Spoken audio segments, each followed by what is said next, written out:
and welcome to Climate Conversations, the Zoomcast formerly known as Fridays for Future.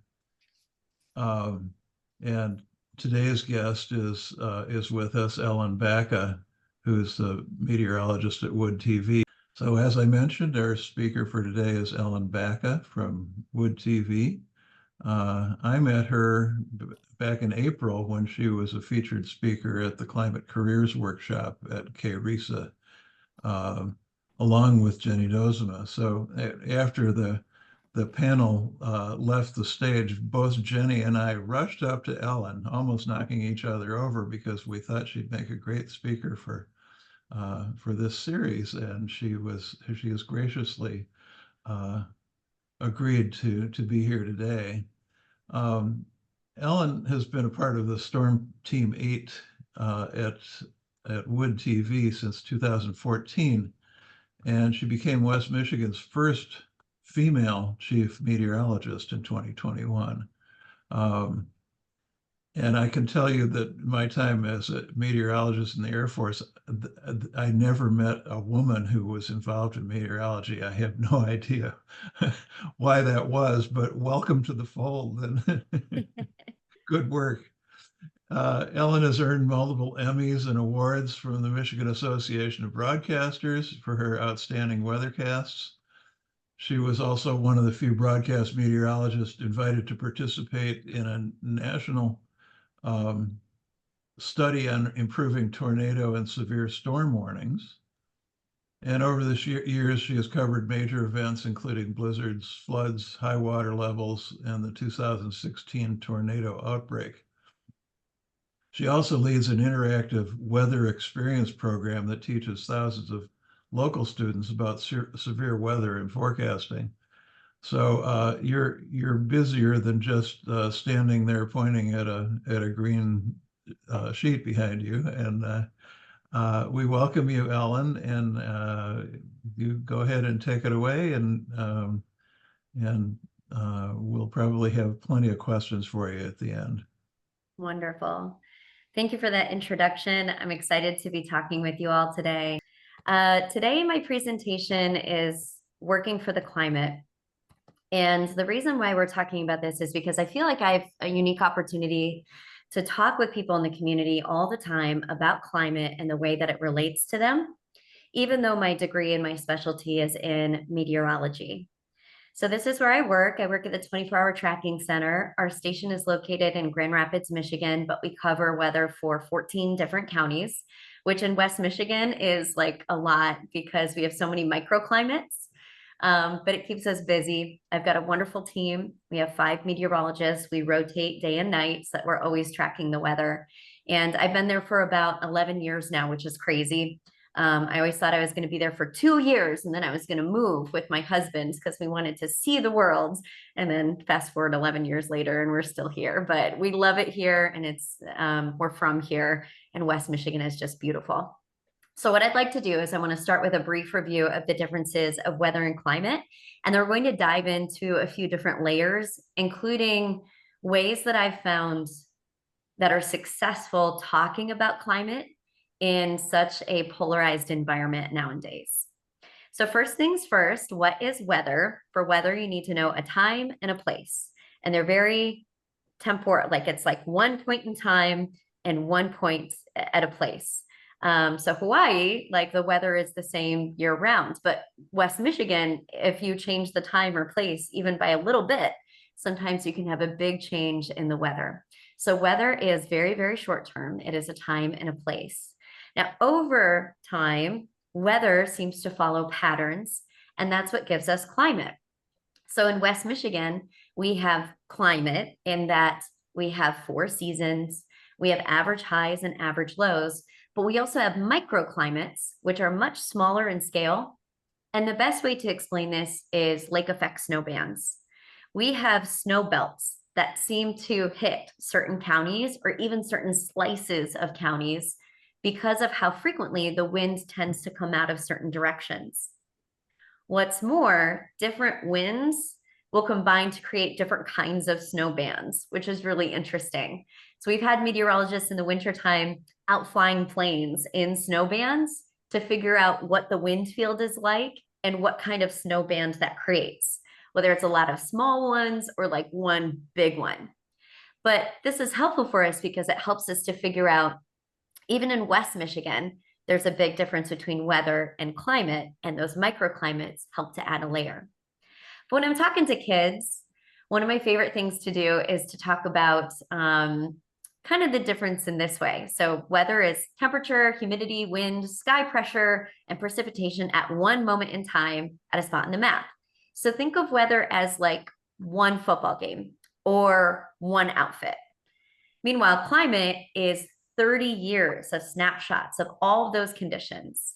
And if we were to compare that to a football game, it'd be like an entire football preseason, the playoffs, and the Super Bowl. Or if you were to compare it to your closet, it'd be like all the clothes in your closet instead of just one cute outfit. Something else that's really kind of fun, and you can even do this at a dinner party, is just to remind people like how bad their memories actually are. And Tom, we did this with the kids when I was giving the presentation. Humans are really good at remembering weather for special moments in their life, but not all the time. And that's why instruments are so important, because instruments keep track of everything all the time.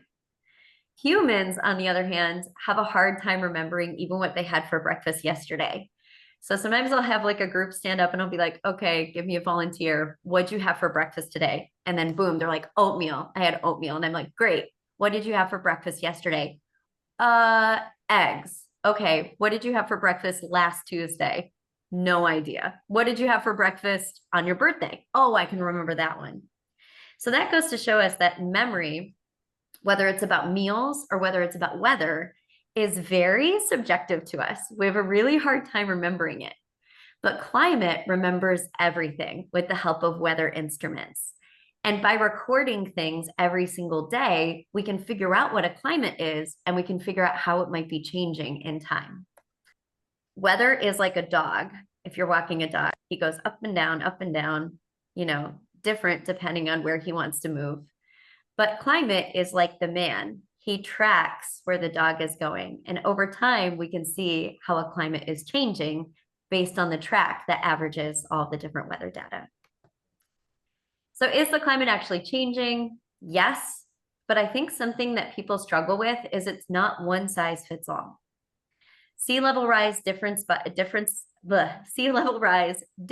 location. Temperature rise differs by location. Extreme likelihood of events is different depending on where you live. And some areas are actually benefiting from climate change, which sounds crazy. But Canada, some of these places that are losing permafrost are finding it to be frustrating for farmers and, of course, wildlife, but also better for things like business. So if you change your view from environmentalist to like global, some people are benefiting from climate change, which is kind of a weird thing to think about. But I had an instructor once tell me that, and I was like, oh my gosh, you're right. And it's important to remember that aspect. So is the climate actually changing? Yes. Here's some helpful the Yale Climate Connections animations that have really helped. If you watch this, you can compare 1980 to today. And this shows how wetter and drier regions have expanded. You'll notice that the drier regions are starting to increase. This is one of the reasons why we're seeing drought expand, not just in America in the Rockies, but also this year down in the Mississippi River Valley. So we've been seeing an expansion of drier conditions. Sahara Desert, not surprisingly, as a result, is growing. So this is a great example of climate change. And these actual provable things through satellite imagery are great when you're talking to people that still are a little skeptical of climate change, because it's happening and we can actually see the before and after. Now, one of the best tools that I've found is talking to people like farmers and fishermen who are impacted by these wetter or drier shifts, because they can tell you what they've had to do over the last 30 years to change their crop, to change their equipment, to change their growing times, their growing zones. And I think that that is just really telling and also really hard to argue with. Farmers out there every day, right? He's the one that knows if his land is changing. This one's interesting. Maybe you heard about it, but Tornado Alley is shifting. So with that expansion of dry zones, we're seeing that more tornadoes are forming closer to Mississippi and Atlanta. We still have them in Oklahoma and Nebraska, but Tornado Alley for number and intensity is shifting east. So this is an example of climate change. Here's another one, growing zones. Again, this is changing what farmers can grow where, but we're starting to see those growing zones shift northerly as things warm. I believe there's one last one. Yes, permafrost. Permafrost around the poles, tracking north. So not surprising there. And again, this does have an impact on tourism, on crops that you can grow, unfortunately on wildlife. So all things that are happening all across the planet. Are humans speeding this up? Absolutely. And just kind of makes sense. As a scientist, anytime you have a closed system and you're adding an element, it almost always is going to change something. So it's not surprising that humans are speeding up the process. According to NASA, which is one of the most trusted sources, no matter your political background, no matter your education level, people have been have ranked NASA as one of the top sites that they trust. NASA says there's unequivocal evidence that Earth is warming at an unprecedented rate. Human activity is the principal cause. So here are a few more stats. Again, and on this call, I'm sure that you guys are like, yes, we know that part already. But sometimes it's kind of nice to go over the basics before we jump forward. So if this is the case, why don't more people seem to care, right? Like we have evidence before our eyes, we have scientists proving it every day, and yet it almost seems like people are just too busy to care anymore. Well, there are a few reasons. People are busy. When you have a crying baby, when you're just trying to get to your 9 to 5 and your boss wants you to work overtime, it's harder to have the capacity to think about climate. The pace of America especially is fast. We live in a very fast world. And that means convenience has a very strong pull. Oftentimes, people are going to go to the store where they can meet most of their needs for the cheapest amount and not have to spend as much time, right? So this is the culture that we live in. And even though I think a lot of people care about the same things, that pull of convenience, because life is coming at us so fast, is really hard to counteract. In addition, I think a lot of people don't want to feel guilty about their choices. And as humans, we tend to avoid things that make us feel bad. So I think because there's that guilt layer, a lot of people don't want to talk about climate. People don't want to feel tricked. I'm seeing this more and more nowadays with so much distrust with the media and with science. For some reason, people feel like if you're an expert, you're out to get them. And I think one of the ways that we can undo that is just by having honest conversations with people and starting where they're at, because it's now more than ever that I'm seeing heavy distrust. And again, I've worked in this market for 10 years. The number of posts, emails I get where people think that I'm personally responsible somehow for fires in Hawaii, it's quite interesting how much has changed because there's this contentious environment in America. In addition, impacts don't really feel too imminent for many people. A lot of us are a little bit more well off. If a pineapple costs us an extra $1 at the store, we probably are still going to buy the pineapple. But climate change is a force multiplier, right? So it impacts the poor the most in a negative way. So all this to say that in my experience, I've seen that green energy needs to be effective, attractive, and convenient for the masses to choose it. Now, political stipulations and regulations have helped tremendously to steer culture in this direction and make it lucrative for big companies to choose green energy and to actually invest in ways to make it effective, attractive, and convenient. But at the end of the day, people are just out to do what's easy, what looks good, and what is effective. If they buy a product that they don't feel works well, even if it is environmentally friendly, they might not use it. and it's heartbreaking, right? Sometimes I'm like, oh gosh, like there's so many harsh chemicals that we could just do away with. But at the end of the day, like my family members would be like, that didn't cut grease as well. I'm not going to use it. Right. So we need to continue to invest in research and development to make things effective, attractive, and convenient. The cultural pull is strong. Takes a lot to rewrite the fashion industry, the food industry, the AI industry, which is consuming a lot. So again, sometimes it feels a little dire, like, oh my gosh, what can we even do in order to have any sort of control or to counteract where we're at? But there are some hopeful things on the horizon. Oh, and I will get to those, but one more thing. Climate change is a force multiplier. One more downer first. So when we're talking about the fact that climate change is a force multiplier, I'm so sorry, it's skipping weird for me. There we go. Climate change is an income opportunity for the wealthy, and it is a threat for life and property for the poor. So we're seeing this all across the globe, even in America.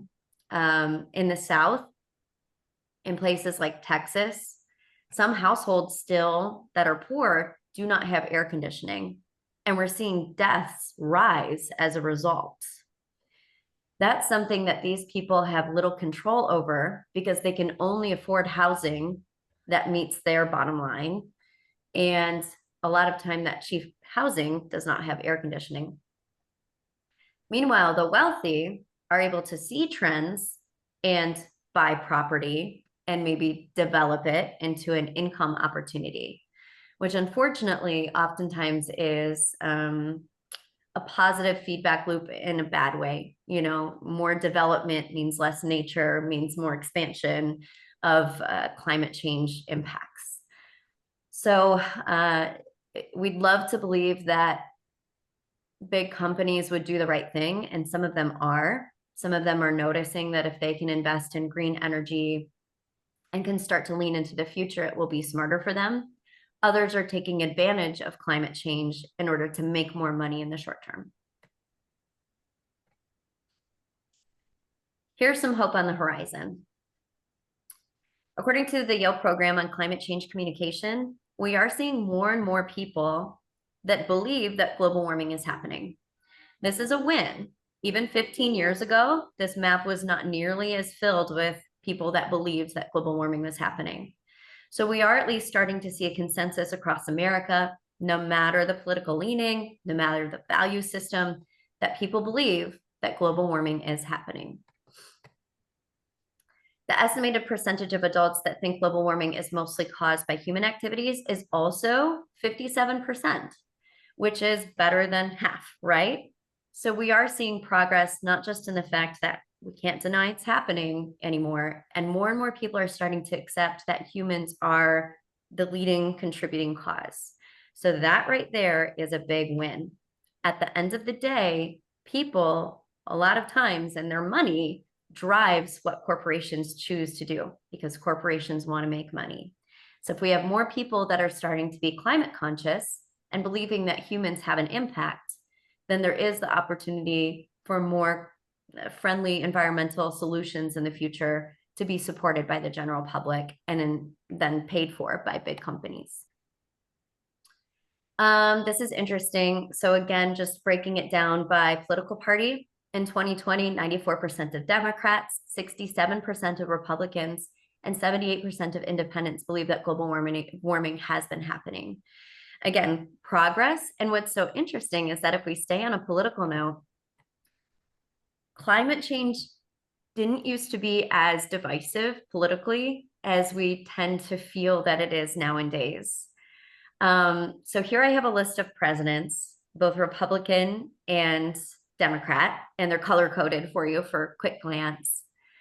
But all of these presidents, stepping back to the 60s, have made big choices for clean water, clean air, and to support healthy environments, whether that's protecting areas of wildlife, creating national parks, implementing strict regulations for clean water and clean air. So again, if we look back to the 60s, even to the 90s, we had a lot of presidents and parties on either side of the aisle that heavily invested in protecting our planet. In fact, George Bush Sr. strengthened the Clean Air Act, and I believe it was George Bush Sr. that made environmentalism lucrative. Like, he was like, hey, if you have solar energy, let's make it so that your panels can be imported into DTE's system. So by finding ways to improve regulation or, cut down red tape, these presidents of our past have really paved the way for America to try to be cleaner. In recent years, we've seen that become much more divided, with the Paris Agreement, with redoubling efforts positively with Barack Obama towards investing in energy, and then Donald Trump pulling it all back. So even though politically more and more people are in America agreeing that climate change is happening and that humans are a cause, unfortunately, our leaders are becoming more and more polarized. A study of 56 countries revealed that opinions on climate change are most strongly correlated with values, ideologies, worldviews, and political orientation. What's not on that list? Intelligence, right? So smart people that might have a certain belief, but that's because studies show that when it comes to climate change, we're oftentimes not appealing to people's intelligence, even with all the facts and figures. We're appealing to their values, their ideologies, their worldviews, and their political orientation. So what can we do? What's to be done with that information? I think the biggest thing that we can do is start by connecting with people that believe very differently than us and talk to them about the things that we all agree on, that history has showed us that we've all agreed on. We all want clean water. We all want our kids to be able to play in clean waterways. We all want to be able to drink clean water safe from PFAS and contamination. We all want clean air. We all want less dependence on foreign countries and to be self-sustainable. If we're a good old-fashioned American, we want innovation. We want these business ideas that are able to capture these new inventions and ideas on solar energy and renewable energy and cool plastics that dissolve in water. So I think even though there's this temptation to get really scared, really combative, really frustrated when you're talking to people, or to throw facts and data at them, oftentimes the best place to start, in my experience, is by talking about the things we care about and highlighting the cool things that are being done, especially if they appeal to attractiveness, convenience, or bottom line. So all in all, we have a lot of power. We can start doing things ourselves, like avoid fast fashion shops, and then our lifestyle can help to influence others. There's that support in seeing that other people are doing it. Maybe I should too. That also helps to drive the economy and show big businesses where money is going and where opportunities might be for them. You can use your education to innovate. You can buy produce from local farm stands, which, by the way, tastes tastier. And Michigan has like tons of local produce compared to other states. We're like the second most diverse in the country, which is really cool. Little things, use a reusable shopping bag. Again, things that I'm sure you guys are already doing. And then I'm going to try to do my part through my job. So I have the luxury of having good days, bad days, silly days, and stressful days in front of the public eye. This gives me an opportunity to connect with them on funny days, and then also really make sure that they feel safe on days where things are scary. Before I worked in Michigan, I worked in Montana and also North Carolina. So I've covered big blizzards. We've covered lightly some avalanches, hurricanes several times, tornado outbreaks, water level rise, flooding. And I think at the end of the day, that trust factor has helped quite a bit when communicating with people. And it's been shown that broadcast meteorologists, along with NASA, are some of the most trusted when it comes to climate, even though our specialty is in meteorology. Now, that being said, there are some broadcast meteorologists that don't feel comfortable talking about climate because that's not their specialty and because it's so tumultuous right now. Also, we have like kind of busy schedules, which I know sounds silly. Everybody's busy, but sometimes it becomes really hard to carve out time to tell like a good, smart story. But that being said, we're trying. Everybody in this market, I've talked to all the meteorologists at all the stations. They're great. Channel 3, ZZM, Fox 17. We're all trying to do our part to connect with people and to continue to steer them into that collaboration mode where we're all like, hey, we all want clean water. We all want clean air. What can we do as a community to recognize that things are changing and to maybe support people who are trying to make positive change?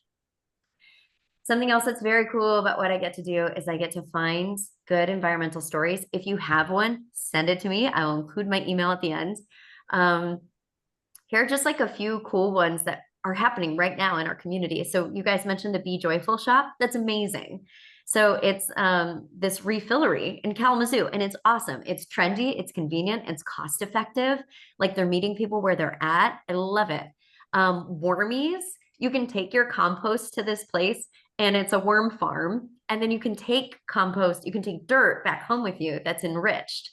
So that's like a cool solution and a business idea that someone's making money on. The cow solution is super cool. There's this farm up in Fremont, and they are doing zero waste on their cow farms. So they filter the manure, they like harvest the energy from both solid and liquid, and it's super smelly and super gross, but they're saving tons of money. And I think that's the thing, like the more that we highlight the fact that a lot of times the environmental solutions, especially for things like farming, are saving farmers a lot of money. So it's not just good for the environment, it's great for the bottom line. In addition to that, let's see if I can just kind of move this so I can see the other frame. Oh, highlighting stories. Like there's this one, you might be like, what the heck is that a thumbnail of? That's the Muskegon Luge Park. We've had so little snow and so little consistent snow that the Muskegon Luge Park has had to totally undergo construction and diversification to offer activities during the winter that aren't snow dependent. So even just highlighting real things that are happening in our community that are being impacted by climate change, I think is another reinforcer for people that's very hard to argue. Like you can't argue with the fact that they've lost so much money over the last few winters that they're literally having to invest in other activities. A few more things as I finish out my time here and then open it to questions. As a meteorologist, I do have access to a lot of data, and I love getting viewer questions about climate because it gives me an opportunity to dive in and look. So one of my favorites was we had a viewer that was like, I feel like it was snowier when I was a kid, like back in the 70s. Like I just feel like winters were snowier. So instead of looking at snow totals, we looked at number of days with at least 1 inch of snow on the ground. And it's crazy. Like look at this data. In the 1920s, there were 100 days in a Grand Rapids winter. We use Grand Rapids because it has the most consistent weather data, stepping all the way back to the late 1800s. So if you're ever like, why don't you use my data? We like to use climate sites or weather sites that have been like really taken care of, really quality controlled over a long period of time. And in our area, that's Grand Rapids. It's had the best. So in the 1920s, the 1930s, 1940s, patchy data. A lot of people were out doing different things with the war and such. 1950s, 1960s, 1970s, all and the 80s, all had almost 100 days with at least 1 inch of snow on the ground. But in the 90s, the 2000s, the 2010s, data shows us that we only had 84 days or 80. So that was a loss by about a week and a half, right? Yeah. Snow depth, so 2.5 weeks. There we go. I was like, I think I did that math wrong. 1920s to 1980, we had on average 101 days with 1 inch or more of snow on the ground. But between the 1990s and 2019, we only had 82 days with 1 inch or more snow on the ground. And we've certainly seen that lately, right? Like it snows, it melts. It snows, it melts. Major flooding is something that we've also recorded. So you can see the number of big flood events has increased in the 2010s and the 2020s. So number of times from the 50s to the 90s that we've seen major flood at Comstock Park, only 3. Number of times from 2000s to now, 6 times major flooding. And sometimes when you get big pictures like this, it really helps to kind of hit those stories home and appeal to people's values, appeal to people's beliefs instead of just the data aspect. Lastly, we need climate data, and there's been a push lately to dispel climate sites, to close them down, like we don't need them, like it's part of a conspiracy for our current political regime right now. And thank goodness a lot of these climate sites have been reinstated after outcry. We need climate sites so much, not just meteorologists, but engineers, anyone that's doing any sort of infrastructure, building, planning, even as far as trucking companies, shipping routes. Like we need to see what the weather patterns have been over time using climate in order to plan successfully and financially in the future. Something else that's super cool, the National Severe Storms Laboratory, if they're able to work on R&D again, they're using this data along with a ton of other stuff to create new tornado warnings. These follow the cell, and every 2 minutes it plots out a warning cone, and it shows you the probability of who's most likely to experience a tornado. So instead of those like polygons that are just very binary, you're in the warning or you're out, these like move forward with the cell every 2 minutes to show you how likely it is that you're going to experience a tornado. Great for us because like hospitals have to start to take action at like what, 5% chance of a tornado, pulling patients into safe areas. Meanwhile, if it's like my dad on the back deck, he's going to wait until it's like 90% chance, right, before he goes inside. So it takes part of that human part kind of out of it a bit. So these are the types of projects that are being funded and have been funded for like a decade that are currently on hold, which is just heartbreaking because it could save so much life and property if it's able to be implemented. Still, there is hope on the horizon. Artificial intelligence consumes tons of energy and tons of clean water. It's a big problem nowadays. But a lot of these data centers run by like Google and Microsoft are trying to pull in clean energy to help run their facilities. In addition to that, some of the solutions that AI is coming up with are beneficial for the environment. For example, AI run homes use 40% less carbon. That's a huge margin. AI is optimizing farming practices. I talked with this farmer the other day that said that they have this little like drone that will go through and just zap weeds like with pesticide instead of spraying whole fields, which would be huge, again, for the farmer's bottom line. And then also our water systems, right? It'd be great to keep all of those pesticides out of our clean waterways. AI could be used to reduce the number of clouds that airplanes create. This is another hot topic. Some people think that airplanes are spraying. Those are called contrails. They form naturally as exhaust is introduced into a nearly saturated or saturated layer of air. But if airplanes can be programmed to avoid those saturated areas of air, maybe fly like 500 feet below where the air is saturated, then you never get the cloud to form. And then you don't have that impacting weather by producing so much cloud cover. So there are a lot of cool things that AI could be used to help lower our footprints, our carbon footprints, but also right now it is like consuming a ton of energy and clean water. So we're hoping that some regulation can help with that. This is a new chip that Microsoft has invented that could massively shorten the amount of time between project conception and project success. I don't even know that much about it, but I was reading online and it could literally speed up things by like 1,000-fold. So when it feels like to us that solutions might be millions of years away, there is always new technology helping to shorten that timeline, which we need, in my opinion. So again, sometimes it's just kind of nice to highlight some of the hope that's on the horizon. So here's a little bit of an explainer. Again, this is not my field of expertise, but I read about it in a few places and it just sounded so cool.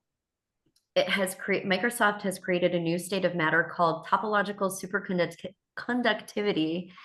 And this is a new state of matter, which allows, more stable and reliable quantum computing. Basically, it just allows like computers to move like super duper duper fast. Okay, I think that's all for me. Lastly, here are a few sites that I really like. This one's a little inappropriate. How many of you guys have heard of Climate Town? Anybody? He's hilarious. He does excellent work. He has his master's degree in environmental science, and he's so funny. His videos are like lightly inappropriate sometimes, but they're super entertaining and they're incredibly informative. So, like, my favorite one is We Dress Like Sexy Idiots. He goes through the entire fast fashion industry and how silly it is.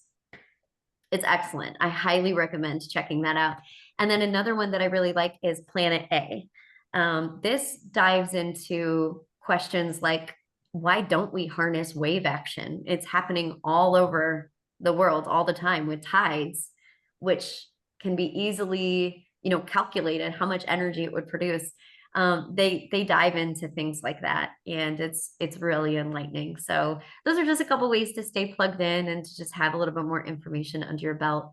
So all that to say, that's what I have prepared for you today, and I hope that some of that resonated with you, some of that maybe empowered you. Oh, love Climate Town. Oh, are you saying contrails cause clouds? So sometimes they dissipate. However, during 9/11, when airplane traffic was grounded, scientists used that opportunity to see how much cloud cover had been reduced. And their study found that 10% of clouds were a result of contrails. And you can actually see this some days. I've got a picture that I took just the other day. When the environment is right, so you've got wind shear, saturation in a layer, sometimes those contrails can spread out and create a little bit more of a cloud bank. Other times, in different atmospheric situations, they can dissipate right away. So it depends on the layer of air, the moisture, and the wind speed within that layer. But I think that's what makes people so apprehensive sometimes, because sometimes there's no trails that form if they're flying through a dry layer. Sometimes the trails evaporate and are really short, and sometimes they spread out. And I think that's where people at home are like, that seems different. It's all just the fact that weather and atmosphere is a fluid.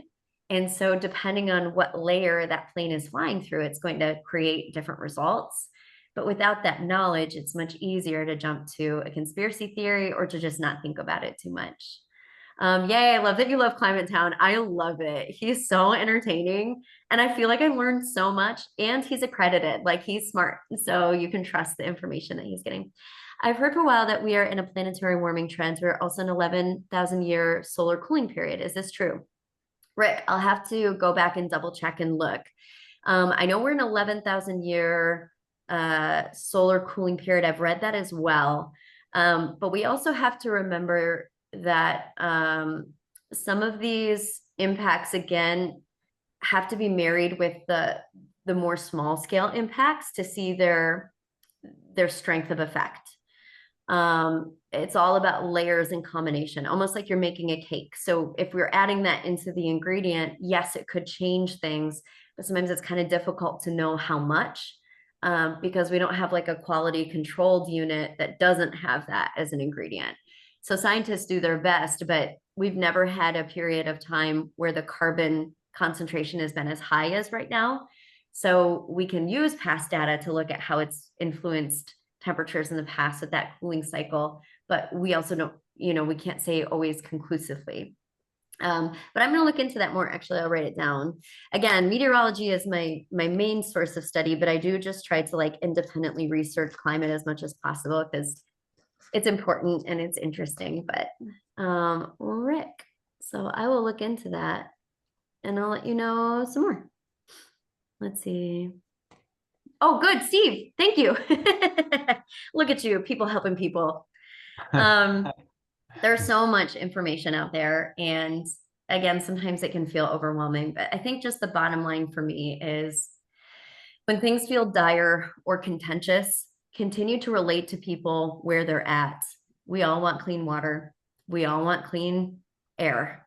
We all want our children to have a future.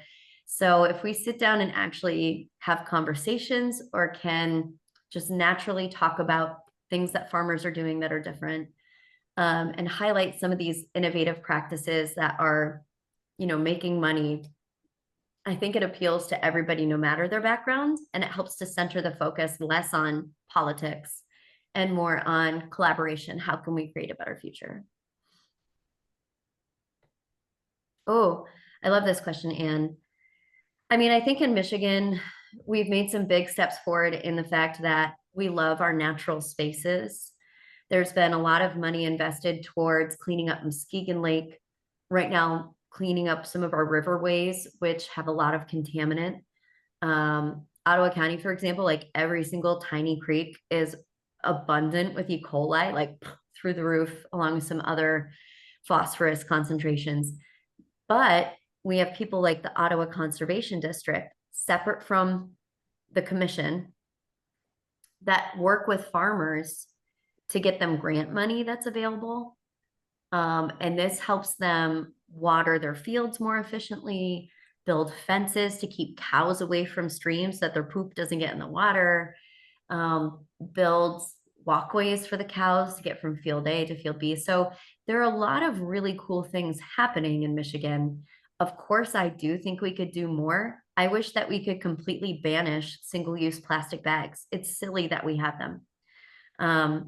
I love that Costco and Aldi's don't have plastic bags. You kind of have to figure out your own way of transport. But I don't know, Meijer, Walmart, like you use them, you throw them away. Maybe you use it a second time for your trash bag in your bathroom, but that's not a good enough reduce, reuse, recycle, in my opinion. That's like an easy cultural shift that we could do that they've done in other states. And then again, yeah, Michigan, the way that you vote does influence how things, change. Oh, there's some raised hands. Feel free to speak out loud, anybody. I don't know how to call on raised hands from my I think side. I saw Steve's hand up first and then Nikki. Yeah, Ellen, thanks so much for your work and your willingness to speak out. I'd love to hear stories about pushback that you may have received, either from your management or from other viewers or people that you've talked to, and how you respond. Yeah. How you, what techniques you use to respond to them. I think the smartest move is de-escalation, right? Anytime anyone is, combative, we need to walk everybody back. Good decisions aren't made that way. My management team is super good right now. Local news, I feel like, is fairly untouched in terms of we're still trusted to do good journalism. So as long as the story has a good journalistic point to it, we are allowed to cover it. If I'm just wanting to talk about X, Y, and Z, but I don't really have more than my personal vocation behind it, it's not strong enough to make it onto the airwaves. So if I have a story about maybe climate, but there's no news hook that day as to why it matters to someone at home, that's practical, it's less likely to make it on air versus maybe a story about the cow facility that uses all the green energy. So in terms of pushback at work, I would say it's not as much pushback as much as you have to make sure competitively the story is worth everybody's time in the news management perspective and in the news perspective. So you really have to make sure to include that piece. We do that sometimes in the weather segments themselves by just contextualizing data. Like this is the hottest summer ever, or this was the least snowy winter ever. But again, that has impact. So we're given the green light. In terms of viewers, I do get some angry viewers occasionally, either on my Facebook or via email. And a lot of these people are so attached to their own idea of what they think is happening that there is almost no reasoning with them. And because it's a text format, it's a little bit unnerving because we have people that are putting bombs under news cars nowadays. Sacramento, there's a news station that someone shot through the front of the station. So I think back in the day, I used to be a bit more verbal, but now I'm taking more care to figure out how to approach these people that are so firm in their beliefs that there's very little to do, or there's very little reasoning with them. And the best thing that I've been able to do is to de-escalate in my response back, ensure them that here's proof of, the farm that is changing its practices, try to pull in real experiences that they can fact check themselves. And then other times, like if I feel uncomfortable, sometimes I truly don't respond.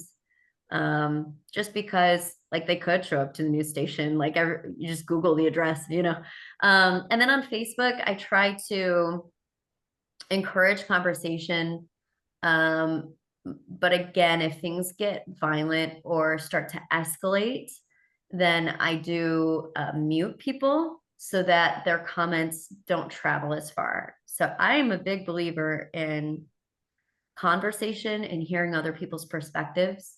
But if it starts to turn violent, then that's the direction I go. And I wish it was the other way, but if it was my full-time job, maybe it could be. But it's such a slice of my job that I want to make sure to do it well.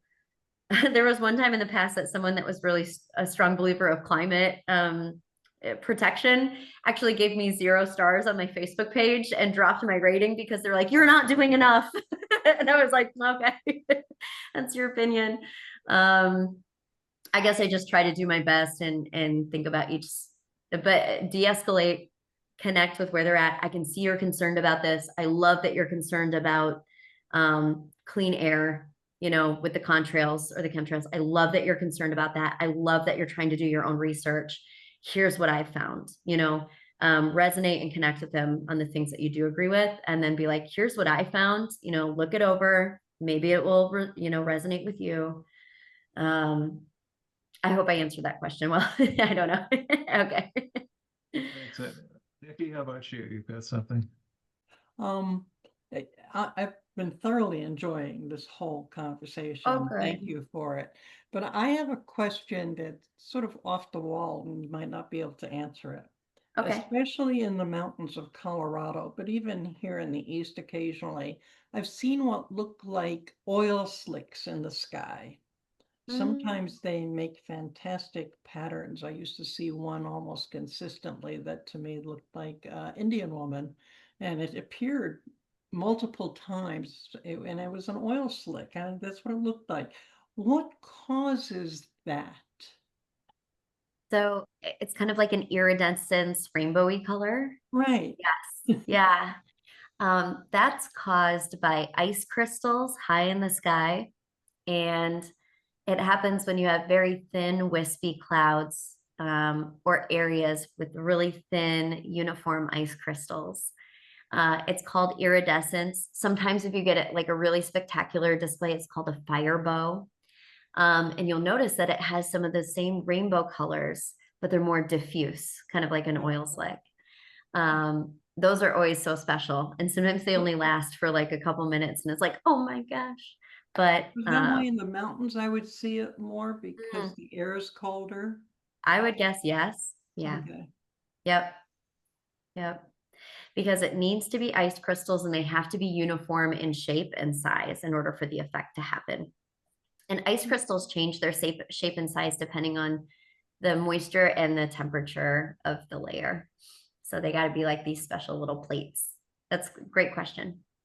Thanks. That solved that mystery. I could not figure out why I was seeing conflicts in the sky.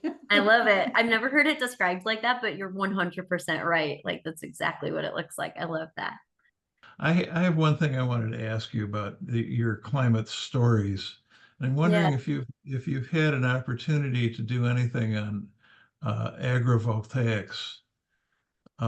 There's so much opposition to putting solar on farmland, and yet, all of the evidence says it's good for the farmers, and it can be co-used with farming, and it's much less expensive, and obviously less polluting than putting up a coal burning plant. Right. But the pushback is so great. We need to have more stories out there like that.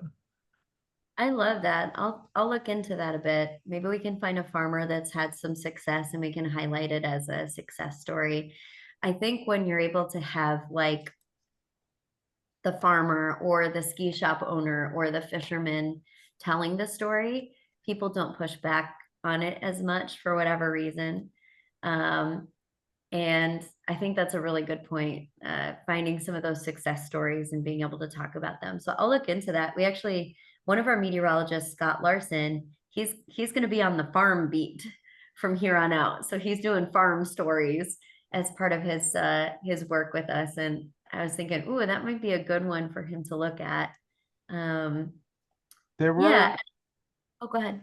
there were a couple farmers at the climate summit a couple weeks ago, Cool. talking about that. I still have the program around here somewhere. I can get there and Have their names, please Yeah. send them my way. That would be super. Sure. And truly, like any climate stories that you have, please send them our way. We do a pretty action, they keep us busy at the news station, which is a good thing. So if we don't get to something right away, it doesn't mean that we don't care. But with these types of stories, we want to do a quality job. So sometimes we'll take a little bit more time to make sure that we're putting it together in a way that resonates with our whole audience. We're not just throwing it together so that people tune out the first 10 seconds. I think that's the other thing is like, we agree as a nation on so many things, truly, but if you come at a discussion from a certain angle, sometimes people just tune out in the first 10 seconds. So we really try to figure out like, how can we give a voice to the people? How can we start good conversation with this? But yeah, I put my email address in the chat there. If you guys have any climate stories, climate questions, climate ideas, send them our way. Myself and my team will hopefully be able to tackle them as we move forward in time. And Molly See, has her hand raised. Molly's hand is up. I do, and I can be really quick. So I just want to thank you. I thought that was a great presentation, and what I really liked about it is how kids and young people could really relate to a lot of the information you shared. And I think all of us in this room know that there's a lot of anxiety among young people, and the best thing we can do for them is to give them information to help them understand what they can do, because knowledge really is power, and then they can take control of that narrative in a way that they can't if they don't have the information. So thank you for presenting this in a way that speaks to young people and old people, right? All of us. And all of us should just continue to try to advocate for more curriculum in the schools and more ways to connect with kids on this issue. Completely. And I just want to comment on what you just mentioned too. Hope is a stronger motivator than fear. So some of these things are quite scary. And yes, there is a lot of anxiety that I'm running into, especially in middle school, like the middle school age, but a focus on hope and how we can change it. And some of these good things that are coming up can channel that nervous energy into excitement and innovation and hopefully protection as we move forward. So I love that you brought that up. It's super smart. Thank you for having me. It's been a joy. It's nice to Thank see you so many again, people that Ellen. care about it. So It's been great to have you here.